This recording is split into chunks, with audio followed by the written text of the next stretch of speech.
हरियाणा की हर अपडेट के लिए बेल आइकन दबाएं और सब्सक्राइब करें STV हरियाणा न्यूज। आज नए साल का पहला दिन है। पहले दिन किसानों ने दिल्ली बॉर्डर पर अपने आंदोलन को जारी रखा। सर्द दिनों में आंदोलन की कई तस्वीरें देखने को मिली।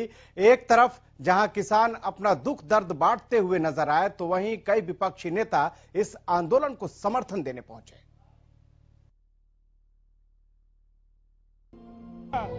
एक इवेंट चल रहा है नवा साल किसानों के नाल।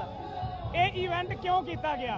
क्योंकि सानू नवे साल की कोई खुशी नहीं है। नवा साल आया, लोगों का एक रुझान होंदा है कि असीं Kullu Manali out of station के किते जाके मनाइए।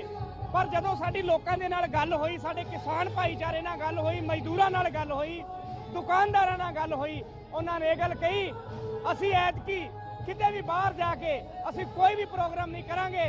असीं ओ जिहड़ा पैसा उत्थे वेस्ट करके आउने आ, ਉਹ ਅਸੀਂ ਜਿਹੜਾ ਸਾਡਾ किसान भाईचारा जन अंदोलन लड़ रहा है, ਅਸੀਂ ਉਹਨਾਂ ਦੀ सेवा ਦੇ ਵਿੱਚ ਲਾਵਾਂਗੇ। वहीं बहादुरगढ़ में भी किसानों ने नए साल का उदास मन से स्वागत किया।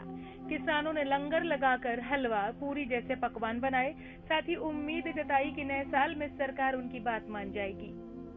नया साल आ गया, 2020 को अलविदा कह दिया, 21 को जी आया कह रहे हैं। दुखी मन से कह रहे हैं क्योंकि हमारे साथी 40 से ज्यादा जो इस आंदोलन की भीड़ चढ़ गए हैं, उन्होंने प्राण त्याग दिए, तो शहीद है हमारे लिए वो। दूसरा, नए साल को जिया कह रहे हैं, हम जहाँ भी रहेंगे चढ़ती कला से रहते हैं, तो जिया कह रहे हैं। हम हरियाणा और दिल्ली वाले वासियों को न्योता दिया है भोजन का, तो आज भोजन पूरे देश के किसानों के साथ किए गए, बड़े पद्धर पर हमने अरेंजमेंट किया, तो जिया तो कहेंगे चढ़ती कला में रहेंगे। उधर कांग्रेस नेता भी किसानों के आंदोलन में समर्थन देने के लिए लगातार पहुंच रहे हैं। भिवानी में कितलाना टोल प्लाजा पर कांग्रेस विधायक किरण चौधरी अन्नदाता के आंदोलन को समर्थन देने पहुंची। किरण चौधरी ने टोल प्लाजा पर पहुंचकर किसानों को संबोधित किया। कहा कि सरकार ने देश के अन्नदाताओं पर मुकदमा दर्ज कर दिया, जो कि सरासर गलत है।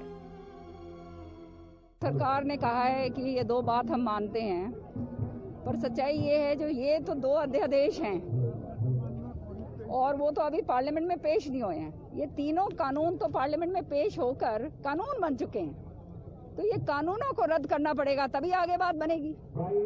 कानून आप रद्द नहीं करेंगे और कोई कमेटी के अंदर अगर आप देने की आपकी मंशा है तो काम नहीं चलने वाला। किसान जो है अपनी जायज डिमांड उसकी है, वो उसको मनवा के छोड़ेगा। और जिस तरह से किसानों के साथ जो व्यवहार किया गया है, 307 के मुकदमे लगाए गए, ये कैसी सरकार है जो अपने अन्नदाता के ऊपर जो है 307 के मुकदमे लगा रहे हैं? तो हम डिमांड करते हैं कि ये मुकदमे वापस लिए जाएं और उनको कॉम्पनसेट करा जाए। वहीं राज्यसभा सांसद दीपेंद्र हुड्डा ने भी टिकरी बॉर्डर पर किसानों को समर्थन दिया। दीपेंद्र हुड्डा ने कृषि कानूनों की निंदा करते हुए कहा कि सरकार को इन्हें वापस लेना ही चाहिए। इससे ज्यादा क्या दुख हो सकता है? ऐसी कड़ाके की ठंड में कोरोना का भी टाइम था जब से आंदोलन शुरू हुआ। ऐसे में किसान इतने दिनों से अपने सड़क पे एक शांतिप्रिय और अनुशासित तरीके से अपनी आवाज उठा रहा है, मगर उसकी आवाज को सुनी नहीं जा रही। 45 किसानों के अपने जान इसमें कुर्बान कर चुके हैं। कल कैथल जिले में जो है अपना भाना गांव के अंदर कल एक और किसान ने अपनी जान दी है। कैसे भाना गांव में, ये बरोदा गांव, सोनीपत जिले के बरोदा गांव में मैं घर गया उनके, जिनकी अजय कुंडू है, जिनकी इस भाई की डेथ हुई। 3 लड़कियां उसकी, 3 लड़कियां हैं, कोई आगे कोई कमाने वाला नहीं घर में। तो किसानों ने 45 किसानों ने अपनी जानें कुर्बान कर दी हैं।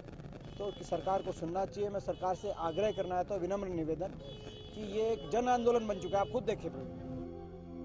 उधर कैथल के पूर्व सीएम भूपेंद्र हुड्डा ने केंद्र सरकार पर जमकर निशाना साधा और कहा कि किसान आंदोलन से सरकार की नींव हिल गई है, उन्हें इन कानूनों को वापस लेना ही होगा। वापस ले रहे हैं इनके विधायक, कोई चेयर पे नहीं छोड़ रहा है और उल्टी नींव हिल गई, हिल तो गई नहीं अभी तक। जब तो विधानसभा का स्तर मान रहे हैं, उसके नो कॉन्फिडेंस मोशन लेके आएंगे हम, तो लग जाएगा। विड्रॉ कर चुके निर्दलीय विधायक और जेजेपी के विधायक, कोई कुछ कह रहा है, कोई कुछ कह रहा है। इसी वास्ते तो हम जो विधानसभा का स्तर सेशन मांग रहे हैं। अभी देखो, हमने विश्वास प्रस्ताव लाएंगे पता लग जाएगा जो लोग बाहर किसान का समर्थन कर रहे हैं और फिर वहाँ सरकार का समर्थन कर रहे हैं, उनके चेहरे भी बेनकाब हो जाएंगे। पता लग जाएगा उसे कौन किसके साथ खड़ा है, कौन किसान के साथ खड़ा है, कौन अपनी कुर्सी के चिपका हुआ है। नए साल पर भी किसान आंदोलन की आग धीमी नहीं हुई है। कड़ाके की सर्दी में किसान Yamunanagar, Panchkula, Roorkee, national highway, toll plaza पर डटे हुए हैं। किसानों का कहना है कि जब तक कृषि कानून रद्द नहीं होते तब तक हमारा ये संघर्ष चलता रहेगा। किसानों का कोई नया साल नहीं है, क्योंकि पहले दिन से किसान आत्महत्या करता है, तो आत्महत्या कर रहा है कि सरकार किसानों की तरफ नहीं सोच रही। ये सरकार बीजेपी सरकार काले कानून लेके आई है, तो हमने बोला भी ये काले कानून किसानों के हित में नहीं है, ये किसान को और जन लोगों को मारने के लिए है। तो किसानों का ऐलान है, हमारा भी ऐलान है, अभी हम नया साल नहीं बनाएंगे। नया साल उस दिन हमारा बनेगा जिस दिन हम दिल्ली से जीत के आएंगे। एक तरफ अन्नदाता अपनी मांगों को लेकर डटे हुए हैं और कृषि कानूनों को वापस लेने की मांग कर रहे हैं, तो वहीं अभी भी ठंड से किसानों की मौत का सिलसिला नहीं थम रहा। शुक्रवार को गाजीपुर बॉर्डर पर प्रदर्शनकारी किसान की ठंड की चपेट में आने से मौत हो गई, तो पुंडरी के किसान की भी टीकरी बॉर्डर पर मौत हो गई, जिन्हें नम आंखों से विदाई दी गई। हमारे बीच में रहने वाला राम कुमार था, बड़ी सेवा कर था, बिन्ने का लगभग हो गया था, इसने बड़ा सेवा में खड़ा था, डटिया टिकरी बॉर्डर के ऊपर पकौड़ा चौक पे दिन रात की बड़ी मेहनत कर था। यहाँ भी सदमा पहुंचा, गांव की तरफ से भी पूरे डांगर की संभालनी, 2 मैस भी चली गई इसकी, 8 टैक बन गया उनका। ओठ भी किसानों का दर्द इस पे सहा नहीं गया, जो किसान पड़े हैं और सड़कों के ऊपर पड़े हैं उनका दर्द नहीं इस पे सहा गया। किसान भाई पे हमारे पे चला गया और इस पे सदमा बहुत ज्यादा पहुंचा। इसके अंदर मांग रखना चाहते इसके सिद्धि को दर्जा दिया जाए और इसका घर में से एक नौकरी मिलनी चाहिए, 50 लाख रुपये दे जाए इसका, और इसकी यादगार में कोई बहाने के अंदर कोई चीज बनाई जाए। हमारी यही भारतीय किसान यूनियन की तरफ से मांग है। बहुत सच्चा सिपाही था, सामाजिक आदमी था, समाज से जुड़ा हुआ था, बड़ा नेक बंदा था। दुख की घड़ी है जो मेरा ताऊ राम कुमार जी हमारे बीच में नहीं रहे। 26 तारीख से जब से किसान आंदोलन कर रहे थे, सबसे आगे मेरे ताऊ जी किसान और मजदूर की सेवा कर रहे थे, और वहाँ के हालात देखते हुए कल जो सरकार के बयान आए, जो सरकार ने किसानों की मांग नहीं मानी, उससे मेरे ताऊ जी को पूरा धक्का लगा, और यही कारण रहा कि आज मेरे ताऊ हमारे बीच में नहीं रहे। तो पूरे गांव में